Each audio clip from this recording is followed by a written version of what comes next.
Hello and welcome to another episode of the Balls Deep podcast. It's been a while because, last week was very, very busy for everyone involved, but we are back and today we have a special guest. D.E. Taylor is joining us today, the one and only who loves the assassination and wide extinction of floofs. Now, Taylor... It take to get that in? Yes.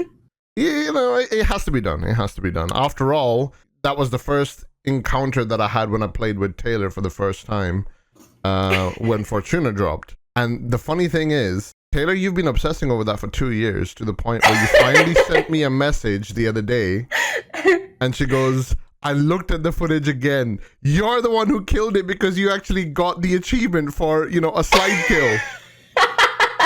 Yeah. I was looking through clips for a different reason and I found it. I was like, are you kidding me right now? Like, after all of this time, after all of these years, the proof is right there that Frozen was the one who, ninja kicked that poor Bolarola in the head, and it died. The thing is, right, the first time I saw that clip, I realized it was me who killed it, but everyone in chat had kind of already jumped on the thing. No, everyone in chat had already jumped on the bandwagon because, hashtag Taylor is the killer and all that. I was like, you know what? I'm just going to melt into the background and I'm not going to correct them at all. Let them blame Taylor. It's all good. That is devious. I can't believe you. Oh my goodness.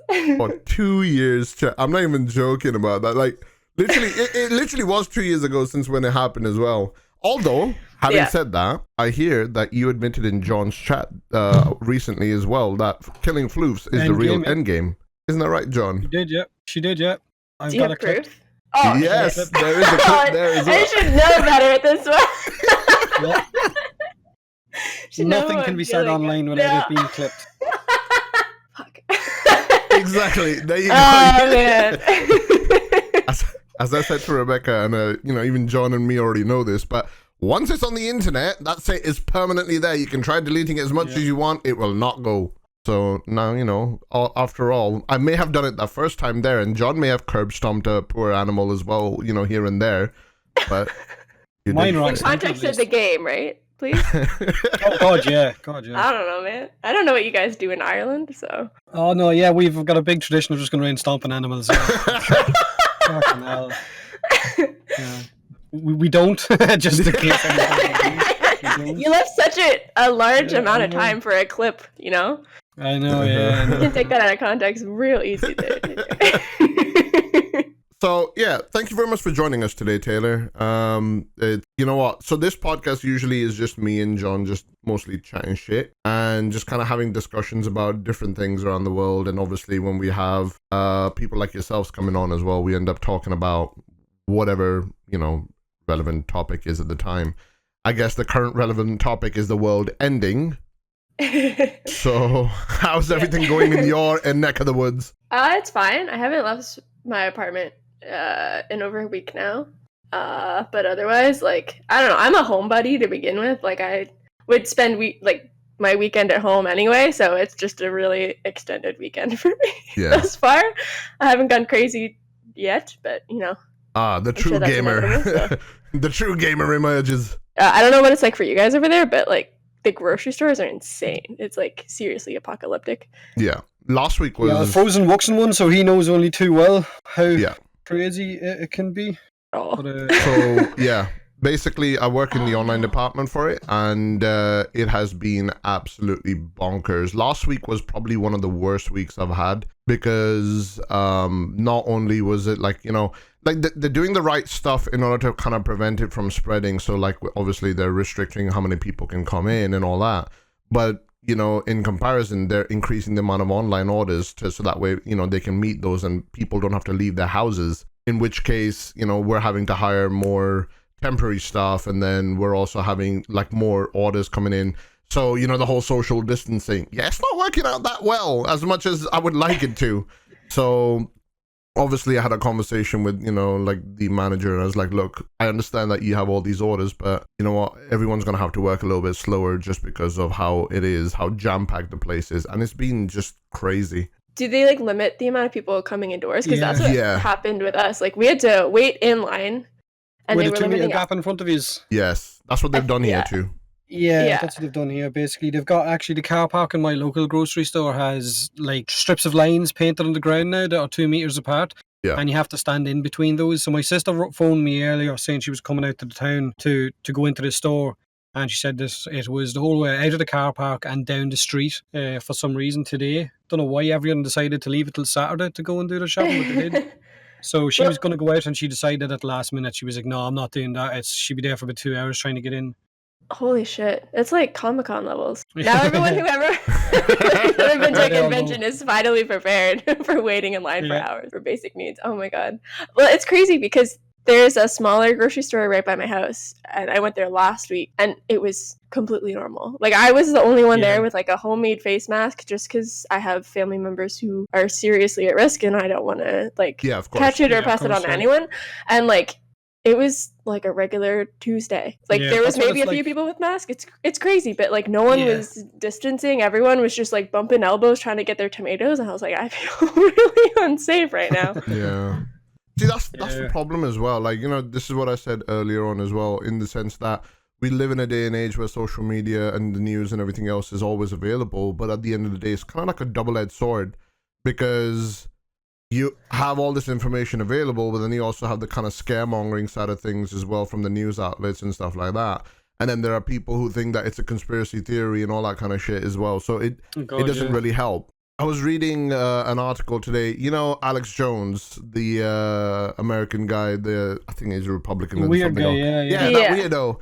Basically, he got caught by basically, he got caught by the government saying, the government basically said to him, stop endorsing your products like it will cure COVID, because he was basically just doing it in a way where he was saying that the products that he was endorsing could defeat COVID-19. He had a line of toothpaste, and he basically said this toothpaste will kill corona in its tracks, from like literally disappear every known virus. This toothpaste will get rid of it. And he tried to peddle it on his show, and people were buying it, but it's just normal toothpaste. Yeah. No. The worst. I saw stuff online where it was like, you take citrus peels and you take lemons and you boil them for 2 hours and then you steam your head over them every day, and it's like, what the hell is that? You think like you're able to go outside fine and dandy because you have your citrus peels detoxifying your lungs for you. I mean, like that's gonna work. Then of course, me being Indian, obviously I have all these Indian remedies as well, and then my mum's basically been saying drink turmeric milk. Now, don't get me wrong, turmeric milk does have like healing properties and all that. But I said to her, it's not going to make me immune to getting the COVID virus, you know? Like, it may help boost my immune system, which is fine. You know, I'll drink it because it boosts my immune system. But it's not going to just, you know, make me immune to the virus, you know, just because I'm having hot milk or anything else like that. But, you know, it is kind of crazy. And that's what I mean about the whole misinformation sometimes being available as well. Although, let's see. So it's 2020 and it's been, what, 3 months. We're into our 4th month right now. Are we? It's hard to tell. Yeah, so we've had COVID-19 going on basically since December. Australia was on fire. Then we had Brexit. Then we have floods and landslides in Indonesia. Then we had earthquakes in Puerto Rico, and then in America as well. We've had riots in India. We've had more shite weather around the world. And now we have Krakatoa erupting again as well. And the biggest locust swarm in known history. Nigeria, isn't it? Yeah. It's like literally... So basically, there's natural disasters, there's plagues of swarms of fucking locusts. Is that not like this? Oh, I'm expecting to walk out the house and see like 4 horsemen going past or something. If I see Brad Pitt anywhere near me, because he's been in a lot of apocalypse movies, I'm out of there. I guarantee you there are some producers in Hollywood right now who are just taking notes and who are writing scripts for the inevitable movie in 2021 or 2022. Yeah, I was only saying that to my wife last night. I was saying, because Frozen kept saying, "Oh, have you watched Contagion yet? Have you watched Contagion yet?" Did you watch it? And last night I watched it with the wife, and literally as you're going through the movie Contagion, you're going, "That's happening right now." How terrifying is that movie? That's literally what they're doing right now. Social distancing. You've got Jude Law being the Alex Jones. You've got he's peddling.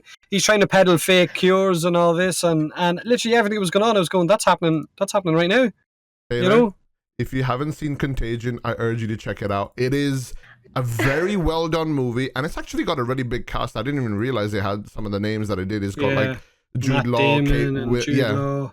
Kate Winslet, Lawrence Fishburne. Like, these are big names, you know what I mean? And I didn't even know about this movie, and I watched it, and I'm not gonna lie, I was actually kind of like, holy shit, this feels too real. Because literally everything that happens in that movie is like literally similar to what's happening right now. It starts off with a bat in that movie as well. It starts off in China, then it spreads, and there's massive pandemic, there's social distancing, all that kind of stuff. It's really, really. But the minute it was scary. over, I said what Taylor said to my wife. I said, "You're going to see a movie about this in about 2 years' time. You're going to see a movie rolling out, and there'll be celebrities playing lead roles, and it's going to be just crazy." Who do you think they're going to cast for Fauci? Or I don't know if there's any leading experts in Europe, but you can only get Alec Baldwin to do Trump anyway, can't you? Yes. I don't know who you'd get to do the Canadian PM. Oh man, I don't even know. For the Irish president, you could easily get the guy. What's that guy's name? Frozen, this wee small British guy that you always call me. Oh, Matt. No, not Matt Smith. No. Oh, Warren Davis. Yes, Warwick Davis. He could be the Irish president, so Warwick Davis could be that. Because our president is literally Dobby. Really? So, yeah, basically. Look up the Irish president. It's literally Dobby. Alright, I'm going to do that right now. Although, One to be second. fair, You're not going to believe me. Doesn't the Irish president have like a Bernese mountain dog that follows him around everywhere as well? Two of them. He is two of them, yeah. And he was given Oh, I love him. Are you kidding me? He could also be he- played by Danny DeVito. Oh He my could god, actually, yes, he can. Oh wow, yeah, he could. Yeah. But he was given some kind of a state address recently where he was sitting down in the offices and was cameras all around him, and he was talking about the dog just comes in and lays underneath him and starts looking for a belly rub. Yeah, I love. I saw this online. I forgot that was the Irish president. That's incredible. Yeah. Between I don't know if you guys saw, but our PM said the word moistly Oh in god. Yeah. Yeah, I've seen that. the national address. I appreciate that there are many world leaders just being human during this But time. that's a word that should not be used. No. I kind of regret So even should- saying it, to be honest. What was the other word you didn't like, John? Was it gusset? What else? No, it's moist or leakage or seepage. anything that's like liquid. No. To be fair, those are pretty fucking nasty words. I don't like listening to them either. Well, now that we've got like the world on fire out of the way, so I'm gonna jump right into the question for you, Taylor. How did you get into like the games industry and the community management side of things? Like Rebecca and actually like the majority of our team, I went to a local university that offers like a critical media course, and part of it they have an internship.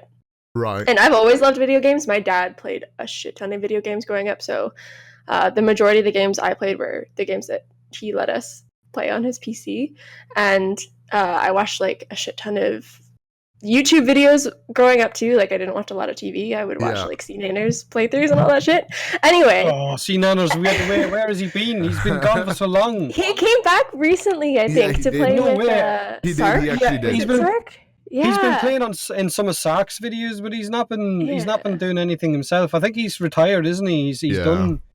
According to Sark, I think he's finished. He went around the world with his girlfriend or fiance and done a bit of exploring, and then came home, and he probably he has enough money. He doesn't need to bloody work, you know. But yeah. Oh, like you guys are content creators. I'm sure you know the pressures of it, especially once it becomes your job. Oh yeah. C-Nanners was one of the first I watched as well. Mm-hmm. Anyway, watching his videos. I grew up watching a lot of video games, watching a lot of YouTube stuff, and in university I originally went because I wanted to be an editor for books, and I'm so glad I didn't do that because that is not an industry you want to be in 2020 or in the new century where everything is digital. But I talked to the internship coordinator, and they had all these like PR firms and like marketing firms that you could go to via my university program, and I was like, do you guys have anything for like video games? And she's like, oh, we had someone in the past, but I can like maybe look it up. And thankfully they contacted Reb and she's like, yeah, sure. Like they didn't have a posting, but they made room for me and I joined and luckily they hired me afterwards and that's basically it. Here we are today. Yeah. How long have you been at DE Famously now? killing floofs. 6 years? I think 5. 5. 5 in May. Holy shit. Yeah, Oh my that's God. the thing, when you think about it, right? You're like, The oh my God, I've realization. been there for that long or whatever else. Yeah, when Yeah. I first joined, it was the January after, like my internship started the January after the second Dream. Yeah. And Inneros had come out and Titania came out. So Titania Prime is like 5 years after? No, Titania was later. I don't know. But yeah, it's kind of crazy thinking about how much has changed. So what games did you end up playing with, like your dad when he would play on the PC? What kind of games were you playing? Don't say He Sims. played a lot of Red Alert. Oh my God, man after my own heart. I love him already. Yeah, so we played a lot of Red Alert. That means when I grew up, I was really confused at the fact that there had only been 2 nukes used in wartime. I'm not even kidding you. I remember being in history class and just sitting there and be like, why are they only used 2? Like, they're so good. Like, you shouldn't use more of them. And then he plays a lot of Battlefield. He still does to this day. So Oh. I Commiserations. Tell him commiserations. I think he plays a lot of. He played what is it, 2842 or something 2142? like that. He played Yeah. that for years and Yeah. years on like custom servers with his buddies. Yeah. And I think that finally got shut down, and so he's playing another older version of the game. He doesn't Battlefield really play 2? a lot of Probably. I don't know. Yeah. I remember I Yeah. played Battlefield 2 and Bad Company 2 because we just used his copies, but Yeah. it was pretty cool. So, if you liked Command and Conquer, how did you feel about No, don't you do it. Don't you say What? it. Don't What? you say it. I swear to God, John, if you mention Rivals, I will fight you. I'm not asking you. I know how you feel about Rivals, but how do you feel about the mobile version You're of the Command worst and Oh no, person you're ever. You know Rivals. that, right? Shit. You're actually the worst person, John. I haven't played it. I haven't really looked at it. It's like Command and Conquer kind of lives in like this weird pocket of my childhood where like I know I should revisit it, but I don't want to because I have such good memories around it that like I don't want to soil it Yeah. by playing. Like I have like Yuri's Revenge I think still on CD Yeah. somewhere, and I think I tried loading it onto my PC and it wasn't working for some reason. But it's So- It looks good though. If you want to play that, you need to basically have Windows compatibility mode on, etc. The reason I know this is because I actually tried installing it to play it a couple of weeks back, and I had to do some Oh, next really? level. Yeah. I love Command and Conquer. I love like Command and Conquer General 0 Hour. I've actually got Oh, yeah. Rivals. Kane's Wrath installed because I'm going to be running like a bunch of tower defense maps with the community and all that. Oh, that's fun. So I was starting to look at those older RTS games as well. Although having said that, they are doing a remaster for Command and Conquer Red Alert, and I saw that. Yeah, I'm looking forward to that one. That's gonna be sick. I'll have to play that one. I think I remember actually picking them up maybe like in my early 20s. I feel Yeah. old now. Like playing them again on an old PC and just marveling at how bad I was as a child because there's so many parts of the game that I did not know existed because I probably couldn't get past the first level. All I cared about were like I played all of them, so I don't remember which game had what parts, but the Marines that rode around on dolphins, for example, I loved yeah. those. Yeah, Oh, I yeah. remember that one. Wait, what? Have you never played Command and Marines. Conquer, John? I have, but no, I don't remember dolphins. Oh, there were dolphins because the Russians got the squid and the Allied forces right. got dolphins. Oh my god! Holy shit! What a throwback. But yeah, Those were fun games, though. I'm excited for the remake. I forgot that was happening. I hope they release it this year, so I have so much time to play it now. Yeah. I guess, like, with the whole COVID thing happening, I guess it doesn't really necessarily affect the games industry in the long run. It does to an extent because obviously people are not going into work. They're having to work from home. So that requires another level of coordination and all that kind of stuff. I'm sure you guys already know, considering, you know, like everyone at DE is working from home right now anyway. So on that particular conversation then, since you guys are all working from home, how has it kind of like affected your, I guess, I want to say productivity, but like I guess your workflow more than anything else, because, you know, working from You home had is a to set different up the whole challenge system, altogether. didn't you? I think, like, especially for me, I took advantage so much of the fact that I could turn around and talk to Marcus or like talk to Reb or talk to anyone on our team without dropping a beat. And like now it's really hard to have like there's only so much you can do over text. Like there's only so many conversations you can have, and like finding time to just make voice calls and just like chat about something one-on-one or whatever is invaluable. And like not only that, but because we worked so closely, a lot of the time someone would just like overhear what you're saying and then offer in another insight. Like you really lose, and I really miss that kind of feeling of being around everyone and just like working together as a team. And I think, you know, at least for me, it's really made me aware of where my communication fails sometimes in written. And that's something that I'm personally working on, because there's a lot of, you know, ducks you have to have in a row, and a lot of things that you need to keep track of, and like things that you assume will happen. You have to make sure that you say it out loud, because everyone also has a million other things that are going on in their personal lives too. So but otherwise, I think it's been pretty okay. We've been having calls every day, which is really nice. And we get to see everyone's faces if they have webcams and hear from them, which is cool. Everyone with bedhead. Oh, no. Okay, Rebecca is up here, like, total, like, looking... Oh, she probably has, like, 10 cakes made. And I, like, don't turn my webcam on, because my version of getting ready for work is changing out of one pair of pajamas into a different pair of pajamas, so...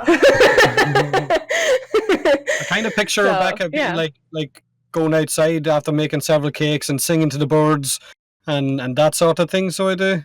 Yeah, it's like that song from that Family Guy episode. It's a wonderful day for pie. I can imagine Rebecca doing something like that. Yeah.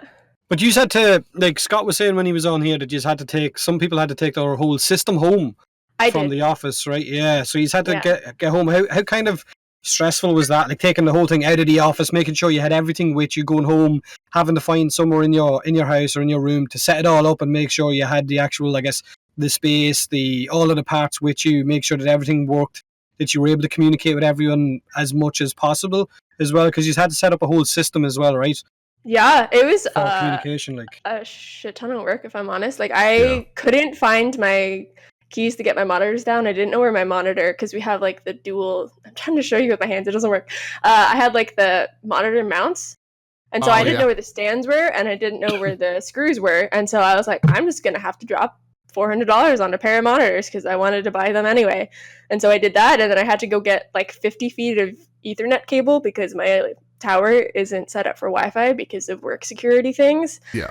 And like a bunch of other shit, and I'm currently looking at a bed in my guest room, like really shoehorned my way in there on like the world's ricketiest table that I think is older than I am, but it worked. So I know all about them rickety tables. I was about to say, if Frozen had a table that was held up by books or boxes or something, was it? What was it held up by? Oh my god. Before I had this desk, which I upgraded to, my original desk was basically a cupboard which I had cut down and converted into an actual desk.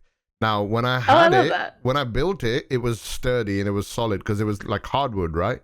But I had that desk for almost 15 years. So the screws were kind of dying. The integrity of the table was dying. Literally, if I blew on the table, it would literally wobble left to right. So I had to literally, on one side, I had like a stack of like just wood supported on one side, and on the other side I had the tower, and on the other side I literally had it like right next to the wall, so if it was gonna wobble, it would wobble into the wall so it wouldn't fall apart and just disintegrate like Spider-Man. So oh my god, yeah, I know all about them rickety tables. I've finally upgraded, so I'm kind of happy now I've got a solid one, but yeah, those were rough times, man. Yeah, especially because like the office is closed now, like you can't get into it, so they kind of gave a final warning, and I was like, oh, I don't need anything. And then in the coming weeks I'm like, shit, I wish I had gone back for that.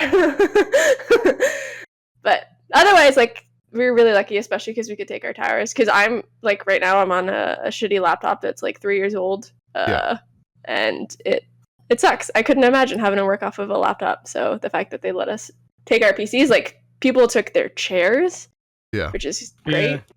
Like taking all sorts of testing equipment too for this Switch and like the console builds, because you have to have those kits set up. Thankfully, like all I really need is a computer to do my work, but if Yeah. you have more specialized things, like actually working on the dev build, stuff like that, Yeah. our IT team is made of angels, and they're so patient, and they did so much work for us in the like. I think they basically decided on the 13th after they announced TennoCon not happening. They're like, we got to pull the plug. We just got to go home now as soon as we can and get everyone out of the office because it's too scary out there. Yeah, it's not a risk worth taking. No. Yeah, and we released an update, and we released like cert builds too. Like, holy shit. Yeah. That's crazy. Yeah, from home. Yeah. And God knows how long we're going to be here for. yeah. With you guys being at home and like with my work, because I'm still going out of the house, like I'm not getting crazy being stuck at home, because I know there's a lot of people who are like getting impatient being stuck at home as well because they're not being able to do all the stuff which they would normally do. But again, if you keep yourself busy with, like, obviously you guys are busy with all the game dev work and all the other things that go with it. So I guess that kind of keeps you a little bit distracted from going a little bit crazy, because with the whole lockdown happening, a lot of people have potentially lost their jobs, or they've been laid off or whatever else. So now they're just sitting at home and just trying to pass the time in some way, shape or form. I'm telling them just stop playing games. But even then, how many games can, like, those kind of people, how many games can normies play? You know what I mean?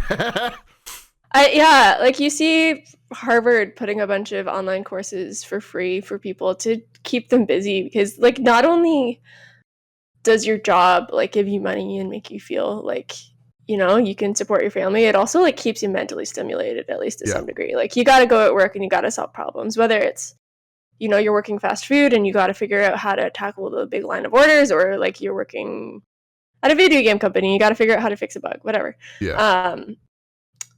Like that mental aspect of like keeping productive is so important. And like I kind of feel trapped in my apartment because I can only really go downstairs because the elevators are always in use, and I don't want to fuck with that. And like the area around my house is so busy, like every time I've tried to go for a walk, but like I'd imagine the amount of times that I've gone on walks and like people have literally just approached me normally, and I'm like, buddy, like keep away, like I need, like you see those images of people taping hockey sticks around themselves so that like people are forced to keep full 6 feet or whatever.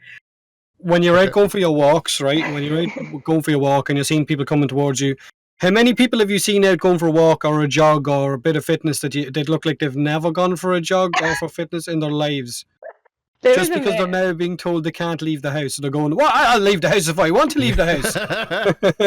Quite a few, to be honest. And I saw a lot of, like, I saw this one, you know, beer-bellied, like, smoking a dart kind of man walking around, like, coughing not into his elbow, not, like, moving at all on his path. Like, that was... There are more of those men out in the world that I have experienced, like, especially during daytime. Like, I would expect to see that kind of person maybe wandering around at, like, 9 o'clock at night, but not at 2 p.m. on a Tuesday. Have you seen any of the people, like, the images that me and John have posted in the podcast topics channel? You know?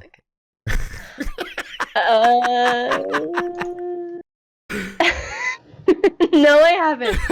I feel like someone... No, I have... Wait, has that one got a Brillo pad stuck to a tape to her face? Yes, she's actually got a Brillo pad.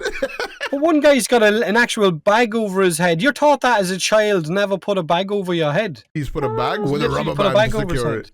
Holy shit. Oh my god. The pad and the sponge is the best part. Oh my goodness. It's just crazy. Yeah. I thankfully haven't seen any of those people, but I think it's almost scary to like. I would rather have those people around than people who, like, I live in an area that has a lot of students. Yeah. And they don't care. They're not worried. They don't give a shit. They think they're invincible. So like, the amount of for lack of a better word, fuck boys. Yeah.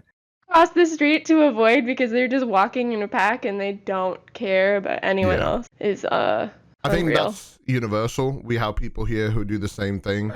One of my friends, basically her closest friend was actually going out to the pub. This was like early days when lockdown had just started off, and you know, everyone was told don't go out. What was she doing? Dressing up to go to the pub for lunch, and that pub should have been shut, but God. they were still open. They basically, from what I understand, they had drawn the curtains, and if you were a regular, they would let you in from like the side door, and they would still serve you food and all that kind of stuff. But they'd turn the music down and all that, and tell people not to yell, so that way the cops didn't, roll up on them or anything else. But eventually they did get caught, and it got shut down. But it's just kind of silly. Hopefully find out the ass. That's ridiculous. That's so like selfish. Like fuck off. Mhm. Like how dare you? Like what makes you more important than everyone else that you get to like, people staying at home sacrificing shit that they want to do. Like I want to go outside. I want to like go I want to go see my friends and family and like go see a movie, but I'm not going to do that because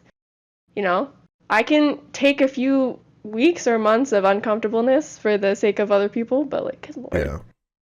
I don't know. So, coming back to Warframe, how has your role as a community manager changed over the past, I guess, 5 years of working at DE?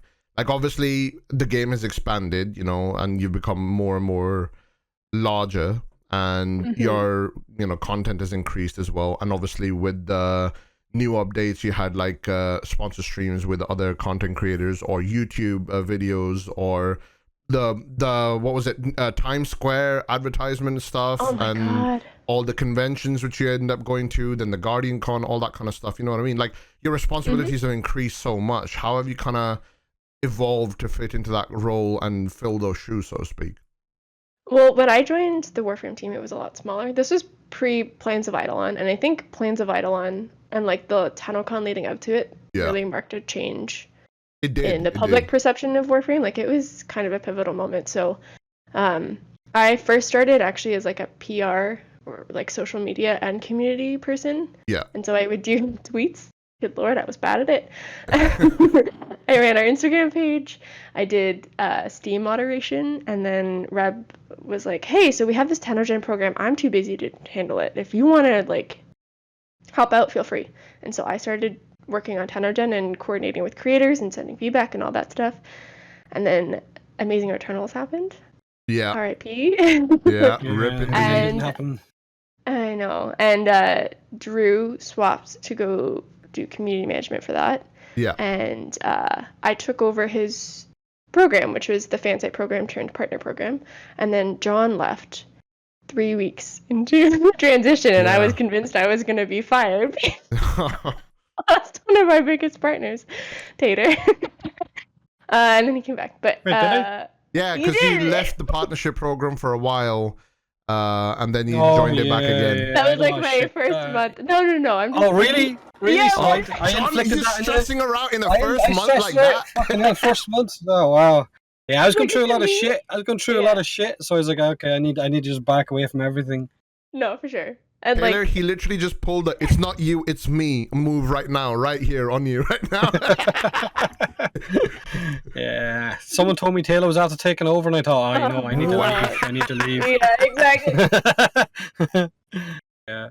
Anyway, so then partner program at TennoGen has been pretty much what I've been doing since then. Yeah. And then as, the roles and the teams grow, like, we do a lot with the partner program. We do a lot of sponsorships now, which is really cool. We had the most sponsorships last year that we've ever had, like, in terms of how many partners, like, individual partners we sponsored, which was fun. And we did, like, the Empyrean pair-up things. You were with, K-Magic, Kevin. Yeah, which was great to watch. And, Tater's done stuff, and he's come to the studio, all this fun stuff. We have people like Marcus, God bless Marcus, who help with other day-to-day stuff. And then we have interns who help kind of with the, I don't want to say grunt work, because that sounds really rude and like it devalues what they're doing, but they like, there's a lot of like number crunching and like, yeah, of course, you gotta like hand out placards, you gotta like see, we keep track of metrics, so we want to see how our partners grow, we want to see how the community grows, and it helps us reach out to people to support them with milestones. So if you hit 100,000, if you hit 10,000, we'll give you some extra stuff to give away. And so all that, like, there's so many little things that need to be kept track of, and Sarah and Taylor with an E help us so much with that. So it's kind of just being me helping Taylor with an E. Taylor with an E. I'm not gonna lie. Taylor When with an she E. I first remember. she sent me the first mail, I genuinely got confused. I thought I was being scammed because I was like, Did I "Who is send this Taylor a message? Yeah, I remember that I sent too. Taylor a message, and I said I just got Yeah. followed by someone called D. Taylor. I think it's a fake. You might want to keep your eyes out. And she goes, "Oh no, that's actually another Taylor." And I was like, "Right, Yeah. okay, just good to know." Yeah. I don't know. Like, I don't know about you, Tater, because you have a fairly common name. But man, I went for like 4 years without having another Taylor, and that was the longest I've ever gone. Because Taylor. there was like 4 Taylors in my school group in high school, so I went by my full name because you couldn't say Yeah. any other version, otherwise Yeah. there'd be 3 other people turning their heads. So Taylor, my full name. So I lived in a very small housing estate that had 10 houses in a kind of an L shape, right? yeah. Terraced houses. I grew up in number 8 of those houses. Number 1 had the son that had the exact same full name as me. Oh, no God. way. Yeah. It Holy literally, cow. his name is John as well, and he shares the same second name as me. Oh So my goodness. literally right beside each other. Is So he I used to bald? get phone calls. He's a chef, right? Yeah. And he would do like a full spread for like 21st parties and all that sort of stuff. Yeah. He would do like a full food spread. I used to get phone calls when I was 18. When I'd be in the pub with my mates and I get a phone call by people saying, "Listen, I've got my son's 21st coming up next weekend. I was wondering if you could put on a spread for me." And I'd be sitting there with drinking me going, "Yeah, that's no problem. How many people is it?" And all that, and no word about it.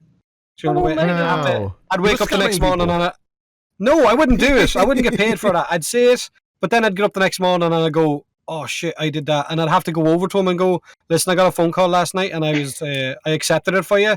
And he'd always be like, "Yeah, that's great," because he didn't have a lot of work on. Yeah. But luckily enough, it'd work out for him. But I literally grew up practically next door to someone that had the full first and second name that I have. So yeah, I share your pain in that front. Did he spell Yeah. it differently at all, or was it just Nope, like exact identical? same. Wow. Exact Did you ever same. have any like mail mix-ups? Yeah, all the time. Oh my He God. for a time when he wasn't working and he used to be getting social benefit, it used to come to my house. So You- my mother had to go over and give it to his mother. You know, it was a very close knit housing estate. Everyone knew each other, and the parents all helped each other out. And you'd always stay with other houses if your parents were going away somewhere. So it was okay in that respect. It wasn't like you were giving it to someone or taking it from someone that you didn't like. Yeah. You know, so it was all right. But yeah, exact full first name, second name, loads of mail mix up the whole lot. Holy shit. Yeah, not relatable at all. I'm Indian. We have a bajillion names to choose from, so I'm good. I haven't heard another person with my name at this point, so you know, there's benefits of that. Taylor, if you ever get sick of getting your name mixed up, I can give you a recommendation for an Indian ass name. Well, you know, you can take it and leave it. I'm just saying. Yeah. John, do you Even want like an my Indian last name? name is so common. It's a rough time sometimes, but you Yeah. know, I don't hate it. It's fine. So leading on from that question about your, you know, community management job, what would you consider to be like your top 2 most memorable moments with Warframe or with the community itself? I know that's a tough one because there are loads, but what would you kind of like consider like the most memorable for you? Would it be the fact that you made John quit, or? I mean, no one else at DE can say that, you know. I'm just saying. No fucking made me. No one made me. You know. I think being on the stage at TennoCon last year was insane. And I'm very grateful that Reb gave me the opportunity to be part of that. And I think, too, last year when we did the Empyrean campaign, your opinion on Empyrean notwithstanding, we paired up a lot of partners with creators like what you had, Frozen, and just seeing the connections with partners and those who weren't necessarily in the Warframe community was just super heartwarming. Like, I don't know if you saw DK's video with Sark. I was but I about to say Yeah. DK. I did.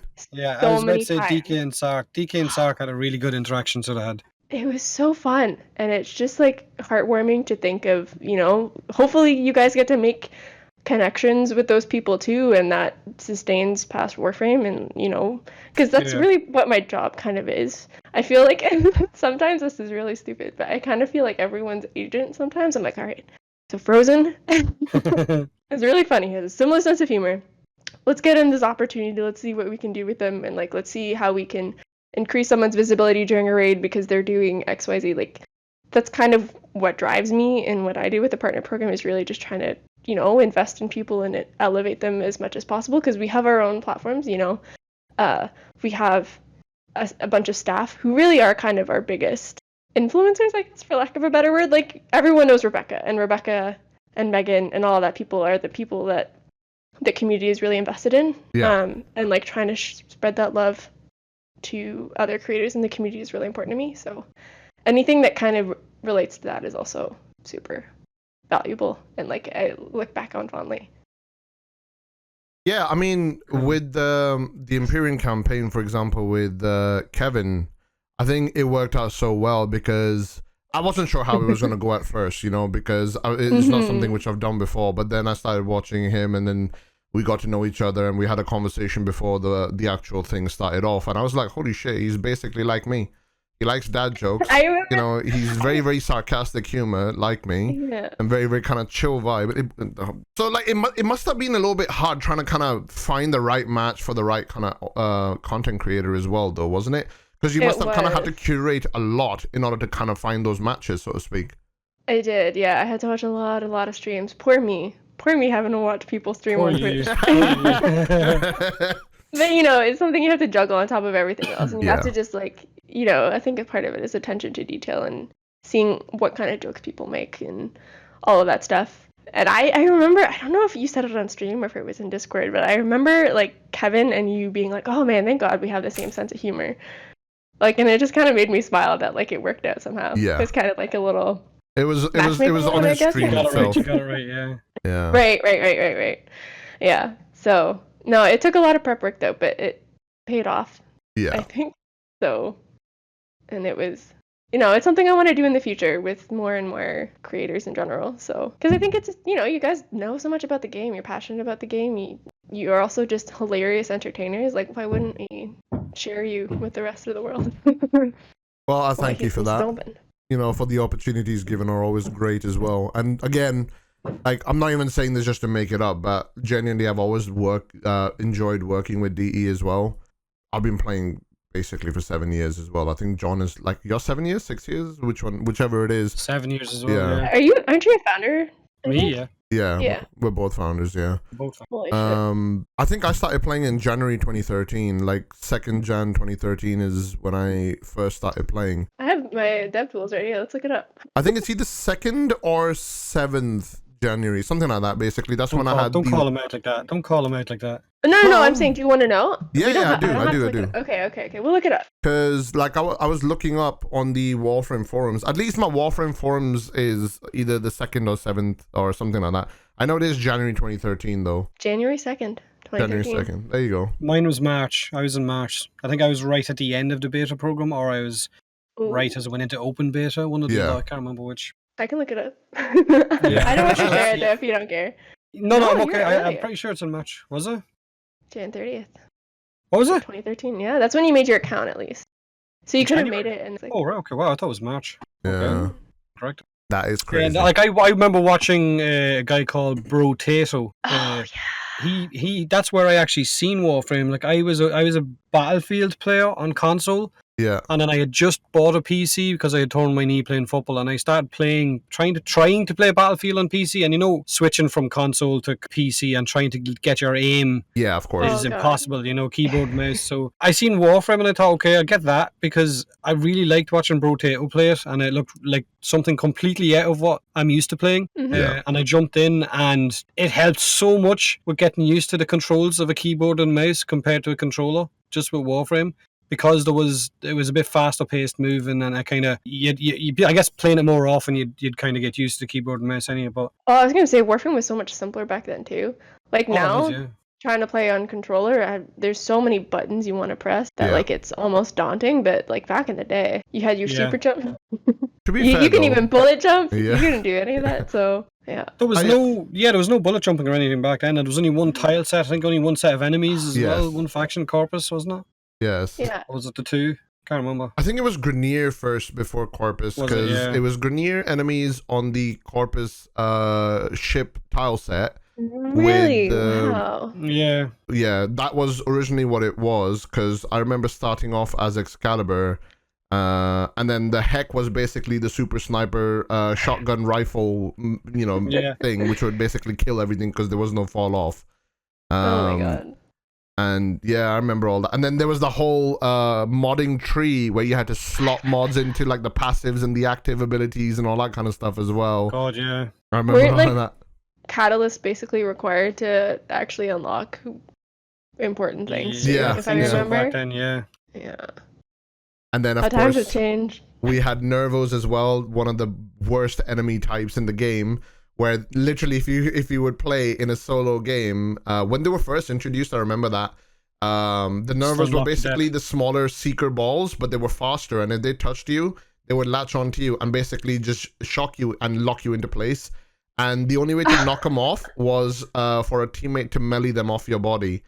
Yeah, so that's how it was. And if you played solo, which I played a lot solo, I literally sat there for 10 minutes watching a level 5 butcher cut me down because my HP and armor regen was just slightly high enough to the point where Oh my god. he was doing damage, but very, very slowly. And it took him, I think, 11 minutes to kill me because I didn't have any HP mods on. But like Holy he shit. would swipe me like 4 times, take my shield down, hit me once on my HP, then my shield will pop back up. Then you have to break the shield again and then do it again. Oh, it was painful. But Back then, yeah. Stalker couldn't climb boxes either. Yeah, that too. So Stalker would spawn in and you could just jump up on top of a box and he'd just stand at the bottom of the box looking up at you. He couldn't attack you. So you could just shoot at him. It took me 10 minutes to kill him once. Oh my god. And what, like, paid revives too, right? Like, it was. Yeah, Yes. Oh yeah. my gosh. And did you guys do a lot of coptering, I'm assuming? Oh yeah, warp No, speed I actually enabled, didn't. Captain. I Oh. didn't. I wasn't a fan of the coptering at all. I kept getting stuck in walls. I used to do it all the time. At one point, people were complaining about how their hands was hurting because of coptering. I'm like, stop being weak. Just get on with it. You know what I mean? It's like, You there's gamers nothing have wrong with calluses, alright? it. I earned these calluses. And then void keys, I remember that. Like, Oh, I yes. came in, when I came in, I was like, wow, this is such an established game. Like, it's been around for 2 years, and now I'm looking back and it's 5 years Yeah. ago. So They- much that has, like, so you guys were around for the original Star Map too? You weren't around for, Yes. like, the, I Yeah, don't even yes. know what you yeah. would call it, like, the little pie wedges. Yeah, I remember being remember that. so confused by that when I picked up the game before I started working here. And then I remember, like, all the shenanigans on the dev streams and what was revealed too. Like, I remember the hype when we revealed the Star Chart 3.0 or whatever. On the topic of, I guess, dev streams, you first started off with just, I think it was like the dev streams bi-weekly and prime time, which was weekly. And Mhm. then eventually the game was announced for console. Then you started doing the Xbox streams and the PS4 streams and then the Switch streams. How has that been for you guys as well? Kind of fitting that all into your schedule alongside all the community management work and everything else as well? Because, I mean, arguably that would basically be you playing the games on the different platforms. Obviously, that helps with the exposure of it as well. Then it also has people being kept up to date with what's being added to those particular platforms with, like, say the update comes out on PC, everyone knows what the update's out on PC, and then a console update hits or a Switch update hits, and some people may not know what all the features are. So I guess you talk about those features or anything else like that as well. How has that been for you guys as well, dealing with, streaming those different platforms? I think it's an extension of a lot of the work that we do. So, as the team has grown, roles have shifted around a bit. Like, Megan used to be, I think, the Xbox community manager, and Yeah. now she does so much just with patch notes and, like, community management in general, as I think she's a senior community manager now. Yeah. That I think Danielle does a lot of the general console pulse. Like, Yeah. she keeps an eye on it. Like, she's kind of the... I keep using this metaphor. I don't know why, like the Eye of Sauron. Yeah. that's kind of Okay, what so it Rebecca's is, the right? mouth of Sauron, so Daniel's the eye of Sauron. Yeah, something like that. I love how we're making these LOTR references. It's great. I love it. So what would you classify yourself in the Lord of the Rings universe then? The hands of Sauron. I've said this before that Rebecca really is the Eye of Sauron, and then we're all like the Nazguls. I think that's what they're called. You know what I mean? Yeah. Yeah.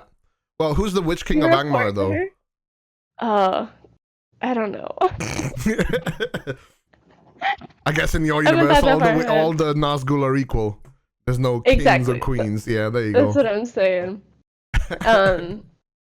Anyway, so Danny does a lot of that, and like I can only speak to what I've experienced because I'll be honest with you, I benefit a lot from the work that Danielle and Helen do for their console streams and like their console management in general. So I kind of get news from them, but I think it's really an extension of what our jobs are already, which is looking for feedback, looking for issues, communicating that with people, and then just bringing that onto stream and hopefully being entertaining and having fun.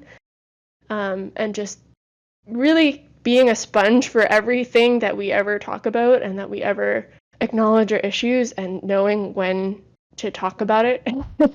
Because there's it's impossible at sometimes to just like keep track of what Rebecca has said or what Steve has said or what Megan has said about a certain topic, and like just doing your best to be experts on that is really important because things come up, like people will ask about the Zephyr Deluxe skin randomly in a Switch stream and you're like, how did this come up? Like, not in a bad way. It's just like interesting. Like, people will latch on to certain things and they champion it a little bit, I guess, by just asking about it or being invested in it, even if that specific skin hasn't been talked about in years or shown in years.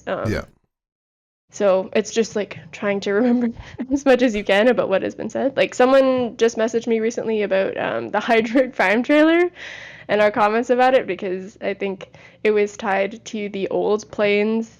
Yeah. And so the remaster kind of ruined the animations that we had for it, and so we really just can't show it anymore. And like trying to find a source for that. Over there. Rebecca was going to show it to us when we were over when me and Bullseye were over, so she was. Right. And then they were like, no, they can't because it just doesn't fit in the engine anymore. It's so just broken that it just wouldn't be worth showing off. Yeah. Oh, it's like so broken it's not even funny, I guess. I don't know. I haven't seen it myself. But and like we showed parts of it off on a dev stream and everything too. It's just sometimes that happens, I guess. Yeah. It's like a Half-Life 3, you know what I mean? Like, the community's expectation for it will never ever live up to you. Like you'll never be able to encapsulate the hype, so it just lives in its broken state.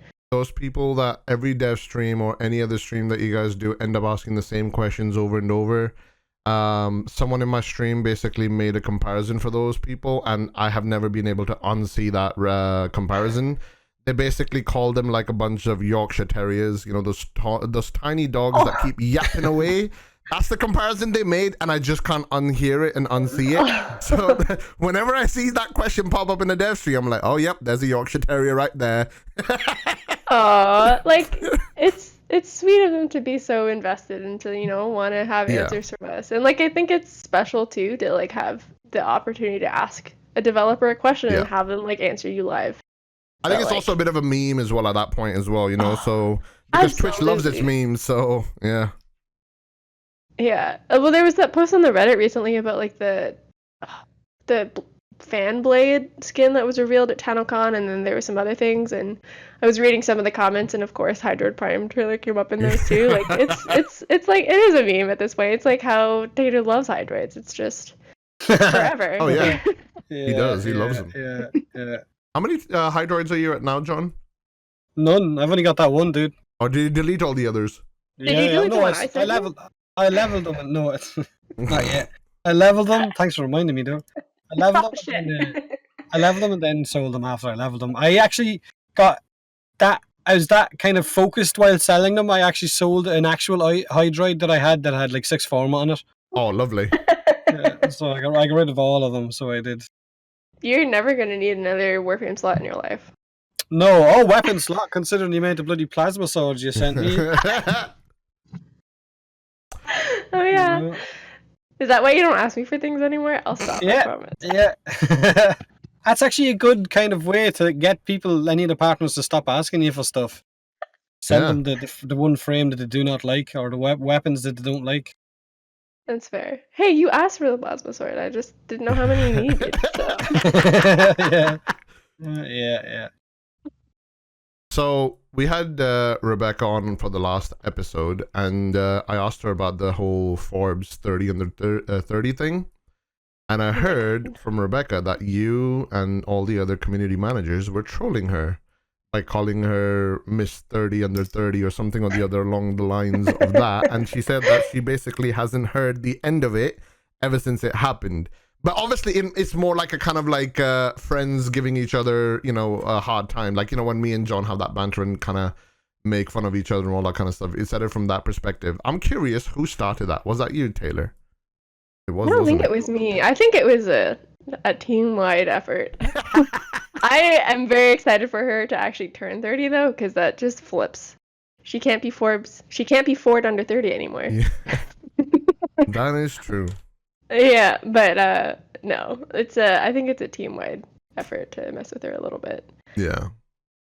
You I have to think we're have kind of moments like that, don't you? Yeah. Oh, exactly. We're all so proud of her. We can't keep telling her we're proud of her, so we're just gonna, you know, give her a hard time. Oh, yeah. All right. So there was one question that someone in the whatchamacallit community had asked. If there was one thing you could change about Warframe, what would it be? Like change or add? Well, if you want to add on, change, fix, nerf, whatever, you know. I personally would love more sandbox opportunities. Like I played a shit ton of Team Fortress 2 back in the day. I've played some Overwatch, and I really like their kind of workshop community modes where you just like kind of give the community tools to make something and let them do whatever the hell they want. And that those like game modes that people come up with usually tend to be some of my favorite gaming experiences ever with friends. So I would love to like do something similar with Warframe personally. I know there was like that mention of like the clan mission maker, but like something that is completely untied to rewards, where it's just like how much can I break the game or like make it into something completely different but still within Warframe. I think that would be so much fun, especially like within the PvP aspect. I know not everyone loves Conclave, but like the Opticore only mode that we did years ago was fun. It was so fun, and like even the the snowball mode that we did with like I think it was the kunai or the hiku. Stuff like that where it's just like so low effort, like it's just there's no rewards, there's nothing you're working towards, you're just trying to have fun within a video game. I think is like something we kind of miss in the game a little bit. Like we have it with Frame Fighter and stuff, but it's like being able to make whatever you want. The Warframe communities are already so creative with like their builds. Like the Trinity Castaneda's thing that happened about a year ago that blew up, like who thinks of this? Like what kind of mad genius like figures out that this happens? Like imagine if you could take all of that energy and like put it into something where they could make their own game modes or something. Yeah. I mean, you mentioned Overwatch. I remember this was what? John, I think was it like 2 years back or was it 3 years back? I remember when you did that Overwatch stream. Do you remember it was like 6 Reinhardts versus 6 Reinhardts? Yes. And all they could do was charge with their fucking shield to knock each other off like a sumo wrestle.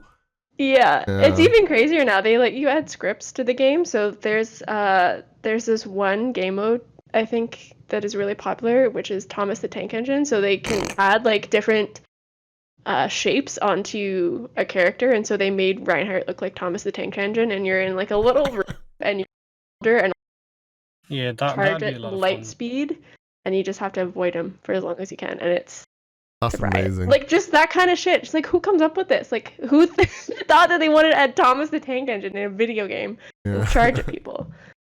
It's Does it even have the Biggie Smalls version of the song playing as well?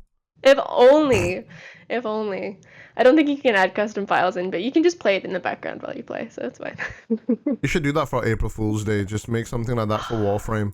Just have like a Warframe that has to hunt down like some enemy where he's basically Thomas the Tank Engine with Biggie Smalls playing in the background. I don't know how that would work with the licensing and everything else for the music, but you know, I think that'd be great. Just as an absolute meme. Oh man, there's so many great ideas for April Fools in general. Like, Yeah. just reverting all of Warframe back to 2013 for one day. That'd be hilarious. But, like, at the same time, it's like, how do you not disrupt the regular gameplay loop, right? Like, again, like Overwatch, we just talked about it. They added googly eyes, which is hilarious. Like, that is the funniest shit I've ever seen. Like, on just anything that had eyeballs. So, like, turrets, Reinhardt shields, dragons. Like, massive head, big head mode. God. Yeah. I remember you mentioned googly eyes. I remember, I think it was Rebecca and Megan on a prime time. They were streaming and they were talking about googly eyes. And I was in chat and I linked an image to her on Discord. It was basically something that I'd found on like on the internet, obviously. It was basically this girl, she was twerking and she had these googly eyes on her butt cheeks and they were just going around and around. Yeah, I remember that. You tweeted that to her, didn't you? I did. I tweeted it out as well. Yeah. Oh my god. Oh my god. I'm gonna find that image. I'll link you it later. That image was glorious. I absolutely loved it. I know Rebecca lost the shit on stream as well. They're just like the funniest shit. Googly eyes. They're just peak humor, peak comedy. You can't beat it. That's so good. I think, John, you've been using googly eyes in Darkest Dungeon as well, haven't you? Yeah, there's a workshop mod for Darkest Dungeon with googly eyes, and it just changes the way all of the battles go because everyone just looks incredibly freaked out, you know? So yeah, it's really good. Yeah. Anyway, that's my answer. That, like, if you want to talk specifically about changing, though, I think Kuvaliches have kind of spoiled me, where I really enjoy the high-level enemies, and I wish that they were more accessible on the star chart. At least for, like, shorter missions. This is something we spoke to Scott about, and I think Steve mentioned it on the last kind of home dev stream him and Rebecca had, that Scott might be working on something like that.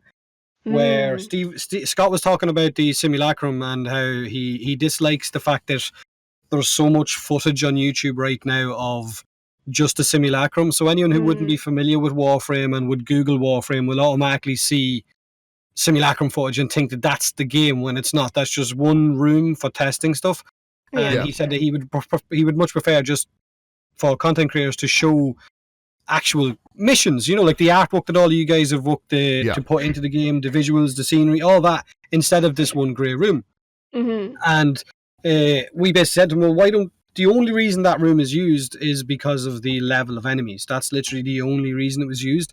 That if you give missions where the mission would start at what liches are when you have them to rank 5, when you have them maxed out, like say enemies start at level 100 or start at level 150. Yeah, like flick of a switch, like what the Division has, what other kind of looter shooters have, where you can pick a mission and you can go normal mode or you can flick it to hard mode, heroic mode, whatever, and it automatically just bumps up the level of difficulty, and it would allow you to just go to all these other missions on all these other planets that a lot of the community doesn't go to because they're low level, you know, and get to play on all of those again. And that would be a bit of a more refreshing thing, I guess, for a lot of players. And like you said, with the liches, you're automatically starting at high level content, you know, and I find it much more fun, especially given, I guess, the level of gear that a lot of us have now, the guys who've played for longer anyway, you know. So it is good that I guess some of you feel the same way, you know, that you enjoy that hard content as well. And Scott said that, all right, well, if that's the way, he was like, well, maybe we should put it in, maybe that's what we should do. And then Steve said on the home dev stream that he believes Scott is working on some kind of a way of increasing the level. So it'd be cool to see. I would like to clarify for the people who do listen, because I know this was brought up when we actually recorded the episode with Scott. He didn't say that he wants to remove the simulacrum. He just meant that he wants people to go play the game for what it is, as opposed to going to that grey box straight away. Because a lot of people assumed that he wanted to remove it. Yeah. It was content creators it was directed at. It wasn't directed at the community at large. He said he has no problem with people testing it with the simulacrum, but there was so many people jumped on it as, oh my god, he hates the simulacrum. It wasn't. It was aimed at content creators, more or less saying that we, when we're making videos, should be doing more so in the actual game mode than in the actual simulacrum. But yeah. All right. So I've got one more question for you. Okay. And that question is, if you were to have one superpower, which one would you go with? I think it would be to speak any language. I think that'd be fun. Because I like traveling, I like going to other places, and I don't, especially like with my job, I deal with so many international people, and like Google Translate can only get you so far. And the idea of being able to like talk to anyone in any language would be super rad. Yeah. And you know what? I would never have to watch another anime with subs again. Holy shit. Oh, it's better off watching dubs anyway. No. Yeah. Speaking I of... disagree, but that's okay. It depends on the job. How's that? Okay. Yeah. I think that would be it. How about you? I'm curious. Me? Yeah. Mind control. Mind control. Wow, Yeah. yours is a lot more nefarious. What do you Yeah. mean nefarious? Maybe I just That want is- mind Why do you control want to to get... control people's minds? Yeah, that's Maybe pretty I want nefarious, someone though. You to can't get deny me it. a 12-pack of beer. Maybe I want them to give me the last bottle of whiskey, which they have, which, you know, I can't get anymore because it's the last one. So I could, you know, acquire it that way. Maybe I don't have to... I guess I can't say that. Never mind. It's pretty nefarious, my dude. It's not Yeah. nefarious. I It's could... all related to, you could just like make things out of thin air and that would solve your problem. What if I use the mind control for good? You know what I mean? Maybe I can talk people out of nuclear war. Maybe I can talk, you know, Okay. Trump from being him. Maybe I can, you know, help, you know, the world come together and discover space travel so that way we can go, you know, populate the stars. Maybe any of that kind of stuff. Come on. It doesn't always have to be for nefarious purposes. Frozen. What's up, John? We know you. It's 100% nefarious purposes.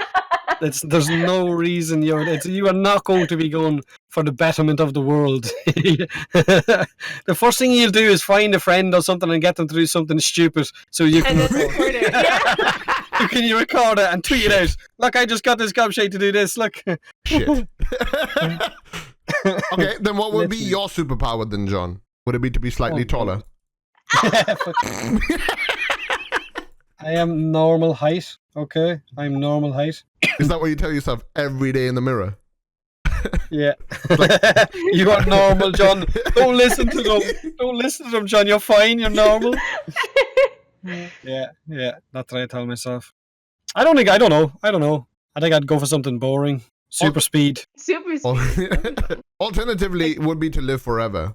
Like, that would be the other power that I have. Okay, so we had this discussion on my stream a while back. I know this is kind of a bit of a tangent, but we had this conversation. If you were able to live forever, would you take that option to live forever? Personally, I said yes. No way in hell. No. No, See- it's too much. Here's the thing. Like what? Okay, but like what about my family and my loved ones? Like, You Yep. can always get more family. And you say you would do the other thing nefarious? Listen, No. yeah. How is that Well, I was nefarious? like, That's yeah. called living with the consequences of living forever.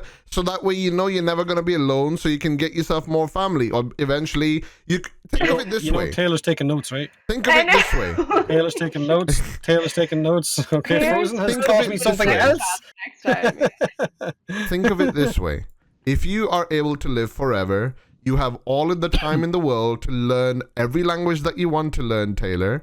You could be the person that discovers the cure for cancer, for AIDS. Maybe you'd be the person that too much discovers faith in me. space travel. And if King John Ill, whatever his name is, goes crazy and nukes the world, you'd still survive. Did you say King John? No? I said King Jong. Oh, right. Okay. Sorry. I misheard. I'm not Sorry, I talking about misheard. you. Yeah. So- You know what? Yeah. Even if it drives you crazy and you end up, I don't know, hijacking like the world nuclear codes and firing nukes at everyone else or whatever else and wiping everyone else out, you still survive. And technically, then you don't have to deal with anyone's shit. You know what I mean? So it sort of works. That sounds awful. Yeah. Terrible. Take notes. Holy shit. I don't know, man. Like, God, it's not to get poetic or any sort of bullshit like that. Like the fact that you gotta pick what you do with your time is. Hmm. Yeah, boring. I don't know. Also, I'm also really. I guarantee you, I would not learn every language or learn the cure for cancer, or to do anything like that. I would probably just play video games for 100 years. So. I think that'd be fine. But the thing is, 100 years is like a second if you're living forever. eventually you'll get bored of games, and then you'll be like, all right, let's learn something. Like, you would want to learn a different language. Maybe, you know, you'd be like, all right, because the human mind is like, it's I always like the way learning. you put so much thought into this. Like you're gonna suddenly become fucking. He's got Someone's a gonna side live hustle forever. here. Yeah. Yeah.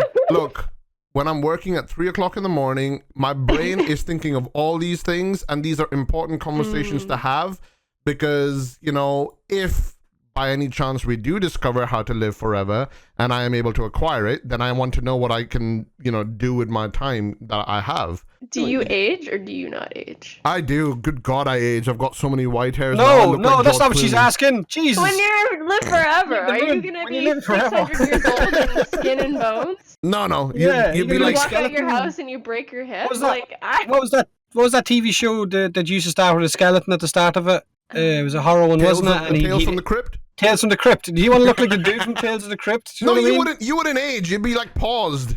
all right. So imagine you know, you that's drink gonna an feel much elixir that pauses you in the prime of your life. Obviously, John, that's past for you, so you kind of fucked there. You know what I mean? Yeah, I'm a fucking 21. All right, RoboCop. All right.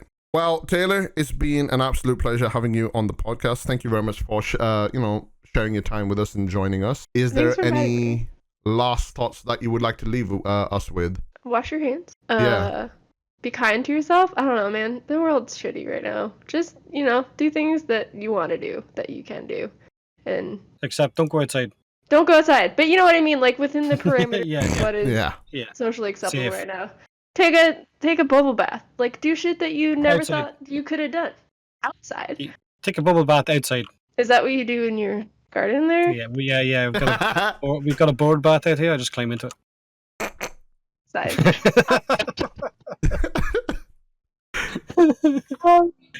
Yeah, I don't know. Just take care of yourself. It's a shitty time out there. So. All right, Taylor, thank you very much for joining us today. This has been the Balls Deep podcast. I shall see you guys in the next one. What? It's so inappropriate. I know. It really is. It really is. You know? I mean, it's Frozenballz, and It's a great name. what exactly? There you go. Thank you.